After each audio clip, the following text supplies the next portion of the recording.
আগামীকাল ৬ ডিসেম্বর ঐতিহাসিক যশোর মুক্ত দিবস। ১৯৭১ সালের এই দিনে পাকিস্তানি হানাদার বাহিনীর কবল থেকে মুক্ত হয়েছিল দেশের প্রাচীনতম এই জেলা। এদিন দুপুরের পরপরই যশোর সেনানিবাস ছেড়ে পালিয়ে যায় হানাদার বাহিনীরা। প্রথম শত্রুমুক্ত হয় যশোর জেলা।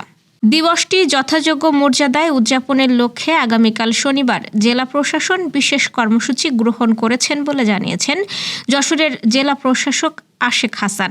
স্বাধীন বাংলাদেশের প্রথম জেলা তো যশোর জেলা, ঐতিহ্যবাহী যশোর জেলা। তা আমাদের প্রতিবারের ন্যায় আমাদের ৬ ডিসেম্বর মুক্ত হয় যশোর, বাংলাদেশের ৭১ সালের সর্বপ্রথম মুক্ত জেলা।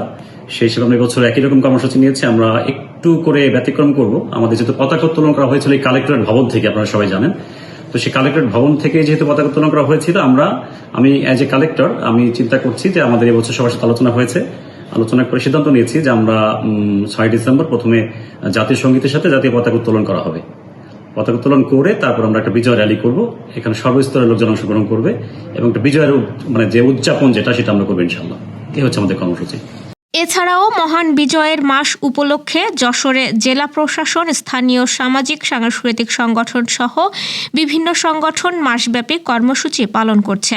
৬ ডিসেম্বর সকাল ৬টায় টাউন হল মাঠে জাতীয় সঙ্গীতের মাধ্যমে জাতীয় পতাকা উত্তোলনের পর 10:30টায় বর্ণাঢ্য বিজয় শোভাযাত্রা বের হবে। এই উপলক্ষে আজ টাউন হল মাঠ পরিষ্কার সহ প্রয়োজনীয় প্রস্তুতি সম্পন্ন হয়েছে।